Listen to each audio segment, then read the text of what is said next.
조주호 경찰청장과 김봉식 서울경찰청장에 대한 구속 여부, 이르면 오늘 결정됩니다. 자, 내일은 윤석열 대통령에 대한 탄핵소추안 재표결도 이뤄집니다. 자세한 내용들, 법적 내용들 특히 김성훈 변호사와 함께 짚어보도록 하겠습니다. 안녕하십니까? 안녕하세요. 예. 먼저 앞서 이제 앵커멘트로 말한 조주호 경찰청장, 김봉식 서울청장에 대한 구속 여부 이제 오늘 밤에 결정이 될 것으로 보이고 조 청장은 출석을 했고 김 청장은 포기 의사를 밝히고 불출석했습니다. 의미를 먼저 짚어볼까요?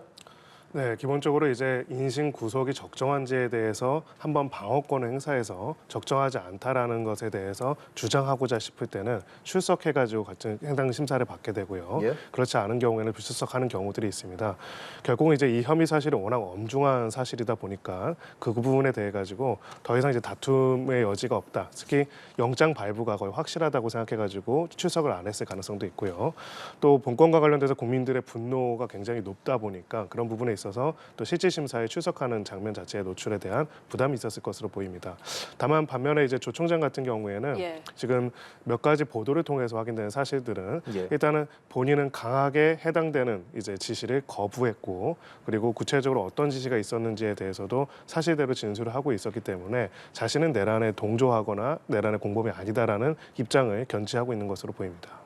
네, 특히 조주호 경찰청장의 경우에는 본인이 방금 말씀하신 것처럼 당시에 항명을 했다라고 주장을 하고 있고 또 건강 문제가 있는 것으로 알려져 있어요. 이런 경우에는 좀 구속영장이 발부가 안 될 가능성도 있다는 전망도 나오고 있는데 좀 어떻게 보십니까? 네, 그 건강 문제가 객관적으로 어느 정도인지는 사실 저도 모르기 때문에 단정할 수는 없을 것 같은데 일단 혐의점으로 보자면은 굉장히 중대한 혐의의 사실입니다. 그렇기 때문에 기본적으로 내란죄의 주요 임무 종사라는 혐의점이 있는 상황에서는 영장이 발부가 안 되는 경우가 오히려 드물 것이라고 보여지고요. 가령 이제 우리가 형으로 보자면은 내란죄 중요 임무 종사 같은 경우는 최소 5년 이상의 징역인데요. 5년 이상의 징역이라는 것이 어디랑 비슷하냐면요. 살인죄가 그렇습니다. 네, 그만큼 이제 내란죄는 굉장히 엄중한 범죄이기 때문에 보통은 이제 죄 정도가 얼마나 중한지를 보고 도주 및 증거인멸의 우려가 있는지를 보기 때문에 기본적으로는 이제 발부될 가능성이 좀 더 높다라고 보여지고요. 다만 이제 그 변론 내용들이 궁금합니다. 한마디로 경찰청장과 서울청장, 사실은 경찰청장이 서울청장보다 상위에서 지휘 감독을 하게 되어 있죠. 그렇죠. 네, 구체적으로 이제 대통령의 지시가 왜 서울청장한테 혹시 직접 내려간 부분이 있는지, 그렇다면 지금 조지호 청장이 얘기한 것처럼 본인이 항명하고 그 지시를 안 따르기 때문에 직접적으로 서울청장한테 뭔가 지시가 내려온 것인지 이런 부분들 앞으로 수사를 통해서도 밝힐 필요가 있습니다. 네, 말씀해 주신 것처럼 내란죄의 엄중함은 전해주셨단 말이죠. 그렇다면 이 두 청장은 내란 중요 임무 종사 혐의를 받고 있지 않습니까? 구체적으로 어떤 부분으로 인해서 이런 혐의를 받고 있는지 좀 설명해 주시면 좋겠습니다. 네, 이제 가장 핵심적인 개념은 내란의 기본 개념이 국헌 문란의 목적과 폭동입니다.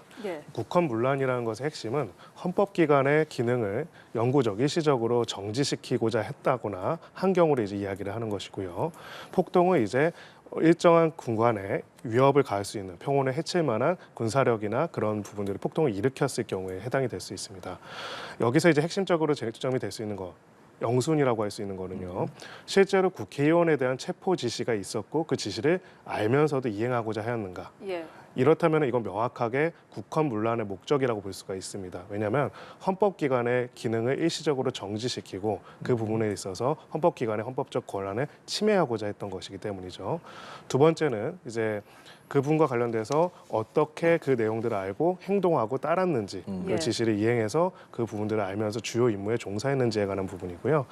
두 번째는 이제 그거와 함께 국회에 대한 출입 통제를 해서 헌법상 보장되어 있는 국회의 계엄 해제권 발동을 계엄 해제를 할 수 못하도록 그 의결을 못하도록 하는 행사의 지시가 있었고 그 지시에 대해서 따랐는지 여부가 가장 핵심적인 쟁점으로 보이고요. 그 과정에서 결국은 구체적으로 국회의원들을 체포하라는 거거나 특정 정치인들을 체포하거나 아니면 국회의원들의 의결을 방해하는 행위들을 알면서도 지시하고 행동했다면 그 부분에 대한 혐의점이 인정될 수 있습니다. 네, 그런데 이제 혐의에 대해서는 앞으로도 수사가 이어질 계획인데 지금 구속영장 심사가 법원이 계속 이어지고 있잖아요. 이 증거인멸의 우려가 있을 경우에는 영장이 발부될 가능성이 상당히 높은데 조주호 경찰청장의 경우에는 그 윤석열 대통령에게 하달받았던 계엄을 지시한 그 A4 용지 문서를 찢어버렸다 이렇게 경찰이 브리핑을 통해서 밝혔어요. 이 부분 같은 경우 사실이라면 조주호 청장에게는 지금 상당히 불리하게 작용할 수 있겠죠? 네, 물론 이제 본인은 이제 그만큼 이제 그 지시가 터무니없다고 생각해서 뭐 찢었다라는 취지로 이야기를 한 걸로 보이지만은 예. 그리고 이제 증거인멸의 우려는 지금 영장이 발부되지 않는다면 앞으로 증거인멸의 우려가 있는지가 핵심이긴 하지만 앞으로의 우려. 맞습니다. 네. 근데 기본적으로는 워낙 엄중한 범죄고 기본적으로 그 지위 라인의 중간에 있기 때문에 향후에 또 증거인멸의 우려가 어떻게 있을 수 있는지가 굉장히 큰 영향이 있을 것으로 보이고요. 특히나 이제 그 지휘 라인에 있는 각각의 담당자들한테 어떤 식의 지시를 내렸는지에 대한 증언, 이것 또한 하나의 증거거든요. 이러한 증거들에 대해서 실질적 영향력을 가지고 뭔가 영향을 끼칠 수 있는 우려들이 영장 발부 여부에 굉장히 중요한 근거가 어떤 기준이 될 것으로 보입니다. 예, 그 A4 문서를 찢어버렸다는 것이 이제 계엄 전에 안가 회동에서 했다라고 전해지는데 국회에서는 계엄 선포를 언론에서 알았다 이렇게 말하지 않았습니까? 네, 바로 이제 그런 점이 이제 영장 발부에서 중요한 요소가 될 수가 있고요.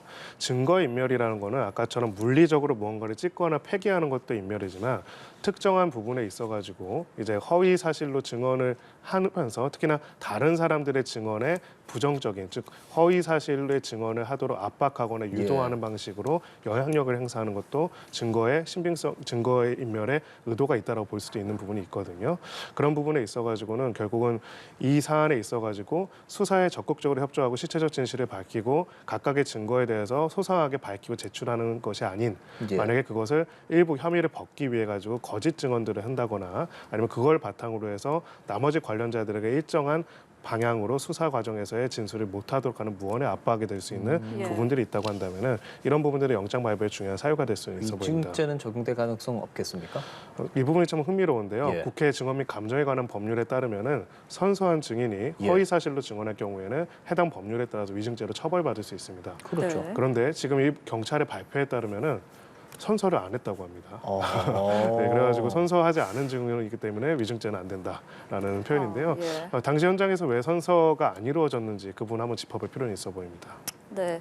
조주호 경찰청장과 김봉식 서울경찰청장에 대한 구속 여부 오늘 저녁 밤 늦게 나올 것으로 예상이 되고 있는 상황이고 그리고 오늘 새로운 뉴스가 나온 게 조주호 청장 측에서 당시 여인영 방첩사령관으로부터 위치 추적 대상자 명단에 이재명 더불어민주당 대표에게 무죄를 선고한 판사도 포함돼 있었다 이렇게 밝혀서 좀 파장이 있었는데 우선 변호사로서 좀 어떻게 보시나요? 저는 사실 그 모골이 송연하다라는 생각이 듭니다. 외람되지만 이제 이 부분 관련돼서 어떤 분들은 이것은 어떠한 내란적인 무언가가 아니다라고 하시는 분들도 있어요. 네. 어떤 부분은 정치적으로 서로 의견이 다를 수도 있지만은 적어도 법률가로서는 명확하게 이야기를 해야 한다고 생각합니다. 어떤 판사가 재판을 하는 과정에서 그 재판이 마음에 들 수도 있고 안 들 수도 있지만은요. 특정 판사를 계엄을 선포한 다음에 체포를 하려고 했다라고 한다면은 우리가 말하는 국헌문란의 핵심이 거기에 있습니다. 헌법기관은 대통령도 헌법기관이고요. 국회의원도 헌법기관이고요. 사법부도 사실은 사법부 자체가 법원으로 헌법적인 권능을 가지고 있습니다. 삼권 분립이고요. 왜 갑자기 그런 얘기를 하냐면은 기본적으로 모든 권력과 지위는 헌법에 기초해가지고 국민들로부터 위임받는 권력으로 행사되는 거거든요. 그리고 이것을 함부로 임의로 어떤 헌법기관이 다른 헌법기관을 침해하는 것, 특히나 무력으로 침해하거나 물리력으로 제압하려고 했다고 한다면은 이것이 바로 헌법 질서를 문란하게 만드는 거라고 볼 수 있습니다. 만약에 이제 그런 지시가 있었고 실제로 특정 그 판사에 대해서 특히나 그 판사가 담당했던 사건의 결과로 인해 가지고 한다고 하면은 우리나라의 그 사법부의 질서상으로는 만약 그 재판이 잘못되고 문제가 있다면 무엇을 할까요? 항소를 하죠. 그렇죠. 항소를 해가지고 거기서 항소심에서 판결을 해야 하는데 그것을 넘어서 가지고 특정 그 사법부의 판사 자체를 체포하려고 했다고 한다면은 그건 굉장히 심각한 위헌적인 요소가 있는 것이고 불법적인 요소가 있는 것이다 볼 수 있습니다. 그럼 그런 부분에 있어서 윤 대통령 등에 대한 추가적인 법적 책임을 물을 가능성도 배제할 수는 없겠네요. 네, 바로 그 지점입니다. 결국은 내란죄 혐의점에 있어서 가장 핵심이 되는 부분들은 기존의 헌법적인 자신의 권한을 넘어설 뿐만 아니라 다른 헌법기관에 대해서 물리력을 동원해서 그 헌법기관을 제압하거나 체포하거나 아니면 그 기능을 정지시키고자 하는 구체적인 목적을 가지고 실행을 했는지에 관한 부분이고요. 그 지점에서 가장 핵심적인 내용들은 어떤 특정 판사를 체포하거나 아니면 정치인들을 체포하거나 아니면 국회의 의결을 못하도록 막거나 혹은 국회의원들을 끌어내라고 하는 그런 지시들, 그런 부분들은 명확하게 국헌문란의 목적이라고 볼 수가 있습니다. 네, 그리고 이 당시에 체포 대상자 그리고 위치 추적 대상자 명단이 이제 지금 계속 언론 보도를 통해서 전해지고 있는데 이게 문서가 아니라 진술들, 증언들로만 지금 구성이 되고 있단 말이에요. 이 부분도 수사기관에게 좀 과제일 것 같은데 어떻게 좀 규명을 해나가야 할까요? 결국 교차 검증을 할 수밖에 없을 겁니다. 즉 기본적으로 어떤 사람들이 기억하고 있는 직접적으로 경험을 이야기를 한 증언, 진술 또한 중요한 증거가 되기 때문에 예. 그 또한 증거가 될 수 있을 것으로 보이고요. 다만 이제 뭐 찢어서 버렸다라고 하는 이런 A4 용지라든지 그런 A4 용지로 나왔다는 건 결국 그것을 어떤 식으로든 작성해가지고 출력됐다는 거겠죠. 만약에 그런 부분이 있다고 한다면은 그런 원본 파일에 대한 포렌식 등을 바탕으로 해서 그것의 작성자가 누구이고 실제로 그런 지시가 있는지를 확인해 볼 수가 있을 겁니다. 그러면 그런 측면에서 그 김용현 전 장관 비화폰 확보했다고 하잖아요. 그것도 비화폰이기 때문에 이거를 뭐 포렌식할 수 있냐 없냐. 사실 우리가 비화폰을 쓸 일은 없어서 정확하게 알 수는 없지만 법적으로 이런 부분이 있을 때는 좀 어떻게 해석합니까? 네, 기본적으로는 이제 그 포렌식 일단 두 가지 쟁점이 있을 겁니다. 예. 중요한 국가상 안보와 관련된 부분이기 때문에 함부로 이제 그 부분들의 증거를 확보하기 어렵다라는 입장이 있을 수 있고요. 네. 또 두 번째는 기술적으로 그리고 그것에 대한 분석을 통해서 어떤 정보를 알아낼 수 있는지에 관한 이슈가 있을 겁니다. 후자는 사실 기술적인 영역이고 해당 비화폰이 어떤 기술을 쓰고 있는지는 사실 저희도 모르지만요. 예. 첫 번째 영역을 보자면은요. 우리가 대통령의 불소추 특권이라고 있습니다. 재직 중에는 형사 소추를 안 당합니다. 그렇죠. 예. 이게 얼마나 강력한 거냐면요. 가령 이제 극단적으로 말해서 대통령이 누군가를 국민들 앞에서 살인을 한다. 엄청난 일이죠. 그러면 당연히 체포하거나 기소를 해야겠죠. 예. 근데 우리 헌법상으로는 그것 또한 금지되어 있습니다. 네. 말도 안 되죠. 어찌 보면은요. 근데 내란과 외환해제의 경우에는 소추가 가능하도록 되어 있습니다. 그러니까 이런 헌법적인 이유가 있습니다. 이것까지 말씀드린 이유가 뭐냐면은 결국은 거기서 국가 안보의 목적으로 압수와 수색과 내용들을 확인하기 어렵다는 것 또한 예. 헌법적 가치를 지키기 위한 것인데요. 그 헌법적 가치의 핵심은 헌법적인 권력기관들이 그 권력기관의 한계와 권한 행사를 존중하면서 그것을 함부로 다른 방법을 통해 가지고 잠탈하지 않는다라는 중요한 약속을 바탕으로 합니다. 내란이라는 거는 바로 그거를 근본을 무너뜨리기 때문에 살인죄도 소추가 안 되는 대통령도 내란 외환은 소추가 될 수 있도록 정하고 있습니다. 그렇기 때문에 실제로 해당 증거를 수색하고 압수하고 확인하는 과정에서는 이 사건이 금고 있는 공화국에 대한 민주공화국에 대한 근본적인 위해를 굉장히 심각하게 바라보고 조금 더 폭넓은 수준의 네. 어떤 증거 수집이나 증거 확보들이 가능할 수 있다 이렇게 봅니다. 네, 내란죄라는 것이 설명을 들어보니까 굉장히 중하고 엄중하게 다뤄야 할 그 죄라는 것이 다시 한번 느껴지고 있는데요. 그리고 이 검찰 특수본이 여인영 방첩사령관에 대해서 구속영장을 오늘 청구를 했는데 조금 전 저희가 뉴스 시작할 때 속보를 전해드렸어요. 여인영 사령관도 구속심사를 포기했다. 그리고 이 국민 여러분들께 불안과 심려를 끼쳐드린 점을 사과드린다라고 입장을 밝혔는데 이 부분은 사실상 뭐 어떻게 해석을 해야 할까요? 뭐 이제 지금 여러 가지 상황상 뭐 진술 내용을 봤을 때 방첩사가 사실상 계엄과 관련돼서 굉장히 많은 특히 방첩 사령관이 이걸 인지하고 준비하는데 가담했다라는 정황들이 하나씩 나오고 있는 상황에서 결국 영장이 발부될 것이 거의 확실하다는 것을 예. 느끼고 이 부분에 대해서 실질 심사를 포기한 것으로 보이고요. 예. 이제 중요한 거는 실체적 진실을 밝히는데 얼마나 협조할 것인지에 관한 부분입니다. 예. 결국은 이제 워낙 이제 민감한 문제긴 하지만은 저는 그렇게 생각합니다. 정치적인 입장이 달라서 서로 다투는 영역들이 있고 그럼에도 불구하고 우리 예. 모두가 가장 기본적으로 인정하는 핵심이 뭐냐면 헌법이라는 게 뭔가 기본이라는 거거든요. 기초라는 예. 거거든요. 그게 무너지는 순간 사실은 모두가 모두에 대한 투쟁이 벌어지게 되는데 그 부분에 있어가지고 이제 얼마나 자신이 솔직하게 자신의 실질적인 진실들을 밝히는데 노력을 하는지를 영장 실질심사 포기뿐만 아니라 앞으로 볼 예. 필요가 있지 않을까 싶습니다. 예. 여인영 전 사령관의 혐의 짚어볼까요? 네, 내란 중요임무 종사 혐의로 일단은 보여지고요. 예. 그 외에도 만약에 다른 혐의로서는 군사 반란 혐의 등이 또 제기가 될 수도 있습니다. 근데 기본적으로는 지휘 감독을 따라가지고 혹은 내란의 중요 임무의 내란의 목적을 알고 그걸 바탕으로 해가지고 중요한 역할들을 수행했다는 것이 핵심적인 내용으로 보일 것으로 보이고요.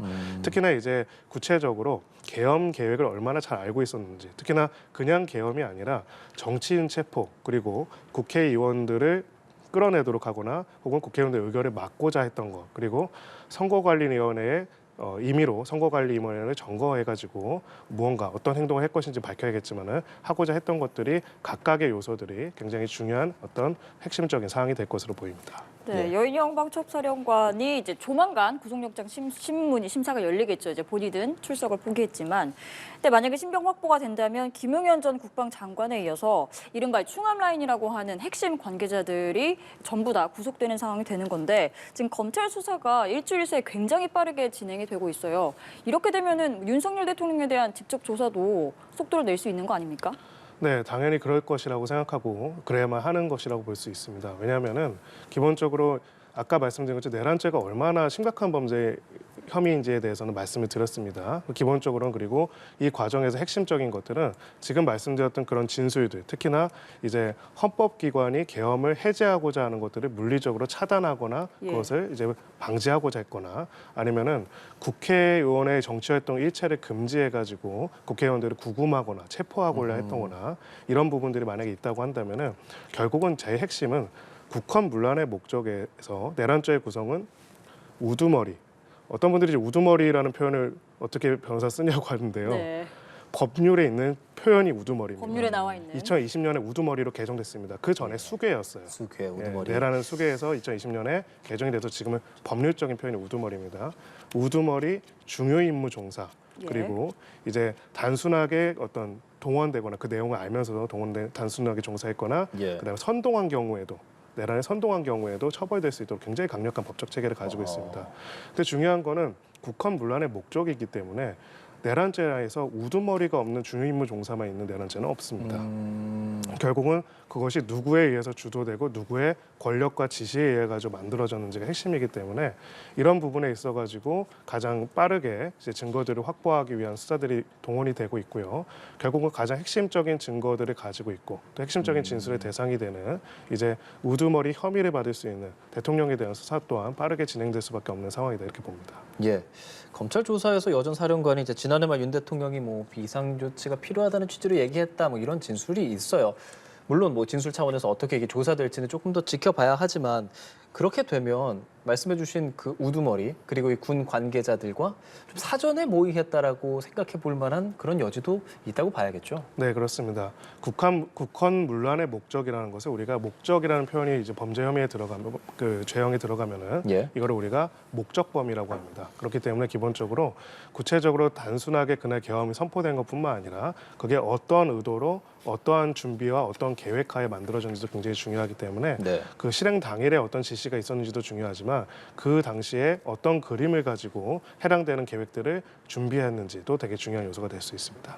네, 만약에 그러면은 사전에 그 차근차근 준비를 해왔다. 그러면 죄가 뭐 더 중하게 뭐 형량이 나온다거나 아니면은 이제 혐의가 좀 더 수월하게 입증이 된다거나 좀 그렇게 영향이 있을 수 있는 건가요? 그렇습니다. 기본적으로 이제 단순하고 우발적인 지시나 이제 그런 것들이 아니라 사전에 치밀하게 계획돼서 일정한 방향성을 가지고 이제 준비된 것이라고 한다면은 이 부분에 있어서는 더 이제 엄중한 책임을 물어질 것으로 보이고요. 예. 예. 중요임무 종사자들 같은 경우는 특히나 중요임무 종사자들이 어느 시점에 어떻게 가동해서 어느 정도 역할을 했는지가 가장 핵심적인 요소가 될 겁니다. 알겠습니다. 이제 수사는 수사대로 법적으로 진행은 돼야 될 것이고요. 윤석열 대통령에 대한 두 번째 탄핵 소추안 오늘 오후에 국회에 보고가 됐고 내일 오후 4시에 표결이 시작이 될 예정입니다. 법조계의 시각은 어떤지 좀 여쭤보고 싶습니다. 네, 일단 법조계에서는 적어도 이게 대한변협에서도 성명을 냈고요. 기본적으로 변호사나 헌법 교수 모든 그 법률가라고 할 수 있는 사람들 중에서 이번 계엄이 정당하고 법률적으로 헌법적으로나 법률적으로나 위헌 위법이 아니다라는 입장은 뭐 그런 분도 계시겠지만은 사실은 네, 거의 네. 없다라고 생각을 합니다. 네. 탄핵이라는 절차는 단순하게 정치적 절차가 아닙니다. 헌법기관이 다른 헌법기관이 헌법이나 이제 법률을 중대하게 위반했을 때 우리 헌법을 지키기 위해서 헌법 수호자로서의 역할과 의무를 수행하는 것이거든요.